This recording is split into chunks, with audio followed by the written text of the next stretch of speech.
What's up guys? Kumusta kayo? It's me again, Joseph Kate. So for today's video guys, let's talk about paano nga ba palitan yung Land Bank cash card ninyo or yung Land Bank ATM. Kahit anong ATM actually. Lalong-lalo na yung mga 4-piece beneficiaries kasi gumagamit sila ng cash card, tsaka yung mga government employees, gumagamit sila ng Land Bank debit card. So paano nga ba palitan if nawala or nasira?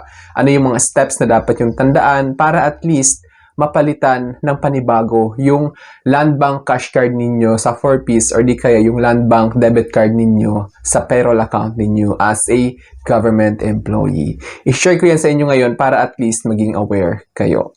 Pero bago yun, nais muna kitang imbitahan na mag-subscribe sa ito channel ko kung bago ka pa lang kasi marami pa akong i-share ng mga tutorials, knowledge, and experience of mine in the future. Kaya naman huwag niyong kalimutan mag-subscribe para updated kayo lagi sa mga vlogs na i-upload ko. Yun lang po at sobrang maraming salamat po. So as you can see guys here, to replace a lost or damaged Land Bank ATM card, immediately call the hotline to block the card. Then go to the branch of your account with a notarized affidavit of loss, at least one valid government ID, and the replacement fee of 150 to 300 pesos. So as you can see guys here, kailangan nyo pumunta sa branch of account ninyo. Like for example, kapag sa 4-piece yan, yung doon pumapasok yung grant ninyo every release, di ba? Pag sa 4-piece beneficiaries, sa cash card pinapasok yung pera. Kung ikaw ay ganon, nasa 4-piece ka, ang dapat mong gawin guys is inform mo yung coordinator ng lugar ninyo. Doon mo sabihin. Kasi iba yung process kapag 4-piece cash card. Tapos iba naman yung process kapag cash card ni employee. Ngayon, kapag yung cash card mo as employee ka mula sa isang company, ang kailangan mong gawin is tumawag sa Land Bank para ipablock yun kung nasira or nawala. Ganon din kapag ikaw ay government employee, ginagamit mo yung debit card ni Land Bank. Kasi dalawang klase yung card na meron si Land Bank, debit card at saka Land Bank. Para sa mga 4-piece, yun nga, sabi ko sa inyo, doon kayo mag-inform sa POROC leader ninyo para sila yung mag-process. Kasi may process talaga yan. Sila yung mag-guide sa inyo kung saan kayo pupunta para makapag-fill out ng replacement form para palitan ng bago yung nawala or nasira ninyong cash card sa 4-piece. As you can see guys here, may replacement fee siya na 150 to 300. Kaya naman dapat maging aware kayo kapag pupunta kayo since nawala nyo yan or nasira, isi-shoulder ninyo yung replacement fee. Ganon din sa mga employee kapag may debit card kayo as you can see here. You fill out a form and wait for notification to pick up your new card with over-the-counter withdrawals possible while waiting. So, kapag wala pa, hindi pa dumarating yung kapalit, yung replacement, ang dapat nyo gawin is mag-over-the-counter na lang kayo talaga para makuha niyo yung pera.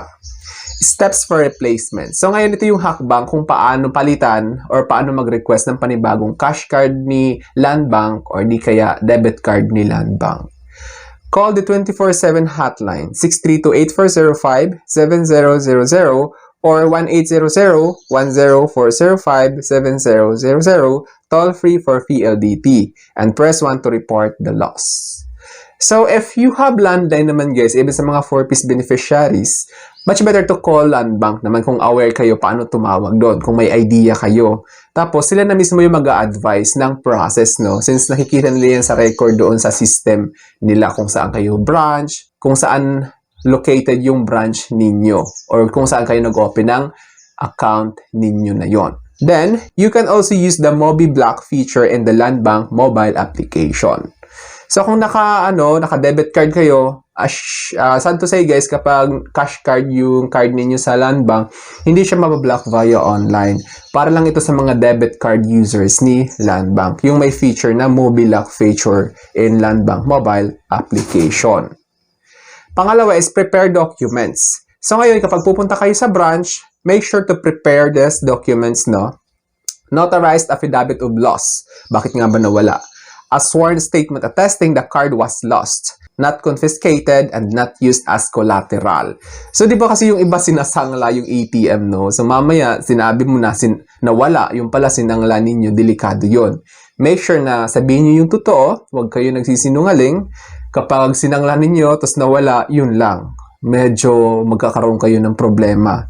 Ngayon, kung nawala nyo lang, so, mag-file kayo ng affidavit of loss, sworn statement na kung saan sinasabi mo is nawala talaga yon at hindi nyo sinangla as collateral. Ganon.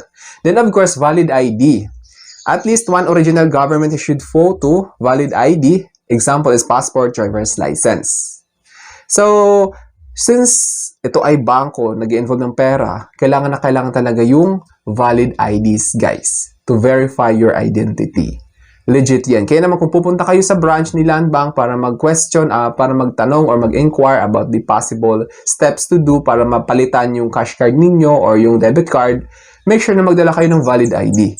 Patunay na sa'yo yung pinaprocess ninyong account.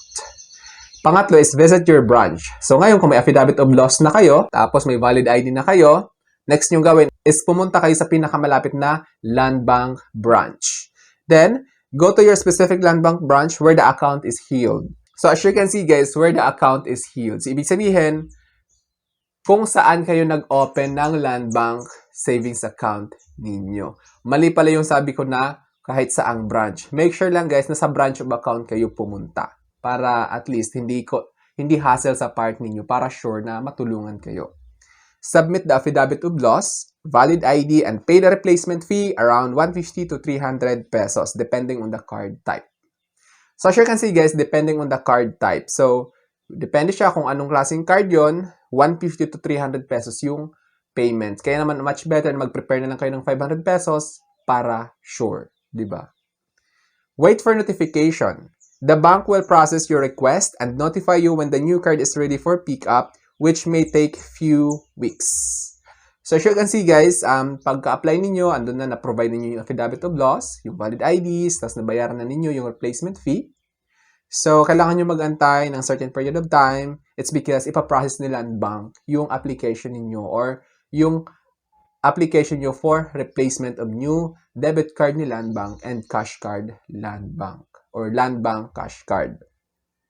Then while waiting for a new card, you can still withdraw over the counter, OTC at any branch or Land Bank branch by presenting your valid ID. So, pwede naman kayo mag-withdraw guys. Don't worry kasi minsan diba nag-aalala kayo paano nyo makukuha yung pera. Pwede naman kayo mag-withdraw over the counter. Basta dalhin nyo lang yung valid ID. Kapag pumasok na yung pera, tapos ano yung pangalan nyo doon, then ipaprocess nila yon. Basta make sure lang na may valid IDs talaga kayo. Kapag wala pa kayong valid IDs, make sure lang guys na i-process na ninyo para magkaroon kayo kasi kailangan yan para ma-validate or para ma-verify yung transaction nyo with Land Bank. Pagdating sa pag-withdraw ng pera kasi wala pa yung replacement card. So, kailangan talaga yung proof of identity or identification document para i-release sa inyo yung pera. Para hindi kayo namumroblema kung paano makuha yung pera. Tapos yun guys, ingat-ingat lang kasi syempre pera yan, naglalaman ng pera. So make sure na doon lang kayo magpa-assist sa mga talagang legit na bank teller ni Land Bank, no? Wag na wag kayo magpapatulong sa ibang tao. Kung may alam kayo paano tumawag sa Land Bank customer service, much better. Doon na kayo dumiretso para i-report yung nangyari, ano yung dapat yung gawin. Kasi sila yung mas nakakaalam kaysa sa mga tao sa labas. Kaya naman, itong video na to is guide lamang kung ano yung dapat nyong gawin. So, na-mention ko naman kung ano yung Land Bank customer service para doon kayo pwede tumawag. At least, maging aware kayo. O, ulitin ko, ito yung Land Bank customer service hotline number.